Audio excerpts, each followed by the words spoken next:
Today, the trade deadline just ended, so I'm going to be talking about the winners and the losers of the trade deadline, about the biggest trades and stuff like that, although not really a big trade season because not really any superstars or stars even get traded. But this season is going to be really great because there's so many contenders. That's why there's not that many trades. Everyone wants to contend, no one wants to sell.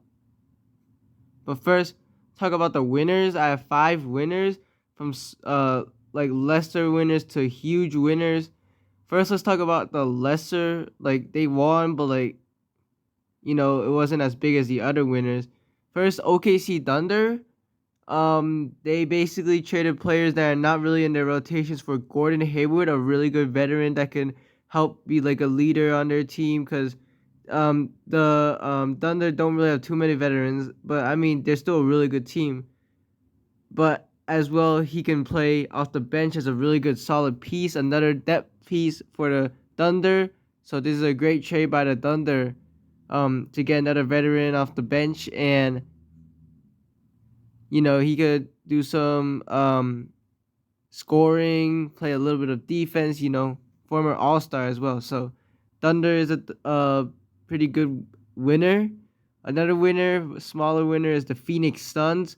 Now they didn't do much, but they traded players that weren't really on their rotation: Jordan Goodwin, Keita Bates-Diop, Chimezie Metu, and Yuta Watanabe, for 2 players that could be a solid rotation pieces: Royce O'Neal and also David Roddy. Both of them are pretty decent, and Royce O'Neal is a really good defender that could be poised to, start possibly because they've been, having a small lineup in the starting lineup.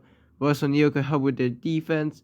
He's a 3-and-D player, so you can shoot the 3 ball a little bit as well.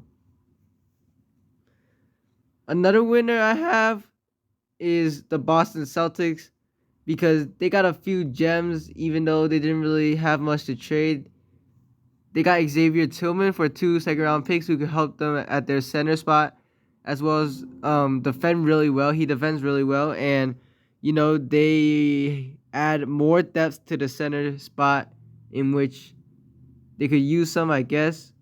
And also Jaden Springer from the from the Philadelphia 76ers for 1 second-round pick is really surprising because he has shown potential and he's a really good defensive player. Another really good get by the Boston Celtics who could help them with their guard depth, as their depth at the guard position is not as good as their forward positions and stuff. Always good to add more depth, and the Celtics look even more dangerous now with these 2 players. Now, the 2 biggest winners I have is the Dallas Mavericks, who really improved their lineup with this trade. First, they made a trade for Daniel Gafford for Richaun Holmes and like a pick. Really good trade. They really need a backup center. Their backup center right now is like Dwight Powell / Richaun Holmes. Now Gafford brings them a really good backup center who can rebound and defend, as well as be another lob threat for Luka when Derek Lively is out. This will be insane. As well as for another traded Grant Williams, Seth Curry, and some picks for PJ Washington. Now, I believe the Mavericks traded a first-round pick for Washington and Gafford, but Washington is also a great depth piece. Grant Williams was struggling lately, so Washington, who has been doing really well this season, could have a Mavericks get a power forward to, start for that spot. That's pretty good. Great shooter, he can score, and all right defender as well. The biggest winner is the New York Knicks, who already made the OG Anunoby trade, which was already a pretty decent trade. They didn't trade a first-round pick in this trade as well, trading for Alec Burks and Bojan Bogdanovic, with only trading basically 1 rotation piece who was disgruntled Quentin Grimes. And, Alec Burks can fill that slot of Quentin Grimes, and Bogdanovic is a really good trade because he's been averaging 20 for Detroit. Really good scorer, and New York Knicks got so much depth now. Knicks could be a contender actually right now. They look really good. So you have to watch out for the Knicks, the biggest winners. They didn't even trade a first round pick because in the offseason, which is another win, is for people who really want action. The offseason will give action as a lot of more trades will happen there. Superstar trades at least. The Knicks are targeting a star as well, and they have all the first round picks still, and they have so many good players on their team. This is very, very scary for the league. Now, talking about some losers. Basically, there weren't that many losers that were actually making trades. I'll talk about the Philadelphia 76ers, who now they're like around neutral. They traded for Buddy Hield for only like Marcus Morris, Furkan Korkmaz, and a few seconds, which is a good trade. Helps them with their shooting and stuff. But they also traded Patrick Beverley for Cameron Payne, which is a downgrade. And they also traded Jaden Springer, as I said before, for a really second-round pick only, and he's been pretty decent. Also, for the Sixers, Joel Embiid is out for a while, so they might fall in the standings. Now, they still have a few roster spots left, which I'll talk about. Another winner is for the teams that didn't make trades. Is the buyout market is insane this year. A lot of really good players on the buyout market, including Spencer Dinwiddie, Thaddeus Young, Marcus Morris, that can help like NBA teams. Kyle Lowry, Corey Joseph. I'm missing some because there was a lot of players. Killian Hayes, even he got waived by the Detroit Pistons. There's some other veterans too that are in the free agency market.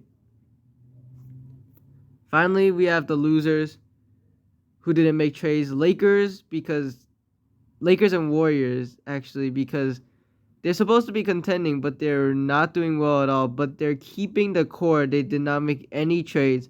They're keeping the core because they think that they will be good with these core, and have shown that they would not be that good. Now, both of them could be good, but they're probably not going to win the championship. They're probably going to still be like a bottom 7 seed, probably like a play-in team, both the Lakers and Warriors. So, yeah, I mean, they're probably making trades in the offseason and stuff.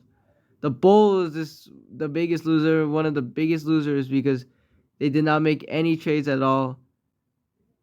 For the third year in a row, when they should be picking a position, rebuild, or they want to go all in. I guess they're going all in, but they should be rebuilding because their core is not working at all.